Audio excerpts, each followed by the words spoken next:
হ্যাঁ, আপনাদের প্রশ্ন শুনলাম যে কেন আইপ্যাক দপ্তরে ইডি গেছে, তার প্রতিবাদে মমতা, এইসব বিষয়ে আপনাদের প্রশ্ন শুনলাম। আমি যতটুকু জানি আইপ্যাক সম্পর্কে বা তার মাথা যিনি আছেন মিস্টার জৈন, তার বুদ্ধিতেই গত লোকসভা নির্বাচনে আমাকে হারানোর জন্য গুজরাট থেকে একজন বিখ্যাত ক্রিকেটারকে নিয়ে আসা হয়েছিল, শুধুমাত্র তার ধর্মীয় পরিচয়কে ব্যবহার করার জন্য। পাশাপাশি আমাকে হারানোটা নিশ্চিত করার জন্য এই আইপ্যাকের বুদ্ধিতে পরামর্শে দিদির দলের এমএলএ হুমায়ুন কবিরকে সামনে রেখে দাঙ্গা এবং দাঙ্গার পরবর্তী হিন্দুদেরকে ভয় ভীত করে দেওয়া এবং সেই সুযোগে হিন্দু ভোটকে বিজেপির পক্ষে ঠেলে দেওয়ার এই চক্রান্ত করা হয়েছিল। তাই এরাই তৃণমূলের আইজ অ্যান্ড এয়ার্স, এরাই তৃণমূলের চোখ, এরাই তৃণমূলের কান। মনে করুন কোনো ব্লকে একটা নেতা হবে, সেই নেতা কি হবে তার জন্য অকশন ডাকে আইপ্যাক। আইপ্যাক বলি লাগায় অকশন ডাকে, সেই অকশনের টাকা পৌঁছে দিতে হয় খোকাবাবুর ঘরে এবং দিদির ঘরে।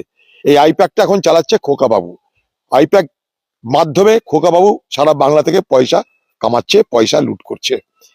এবার আমি প্রশ্ন করতে চাই দিদিকে যে ইডির জন্য, ইডির হামলাতে আপনি এত মাথা ব্যথা করছেন কেন? এই ইডি ভারতবর্ষের বহু রাজনৈতিক দলের উপরে হামলা করেছে, কংগ্রেসের উপরে হামলা করেছে, রাহুল গান্ধী সোনিয়া গান্ধীকে অপমান করেছে, তখন কিন্তু আপনি মাথা ঘামাননি।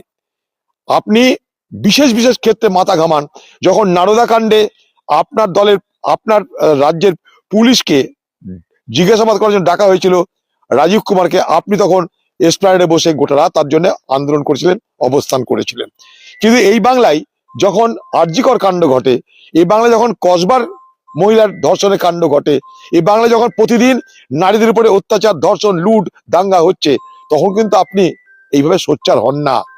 তাই ইডির বিরুদ্ধে সোচ্চার, এটা ইডির অপদার্থতার বিরুদ্ধে, না আপনার দলকে যারা সাহায্য করে ভোটে নানা রকমের অপকর্মের মাধ্যমে তাদেরকে রক্ষা করার সাহায্যে।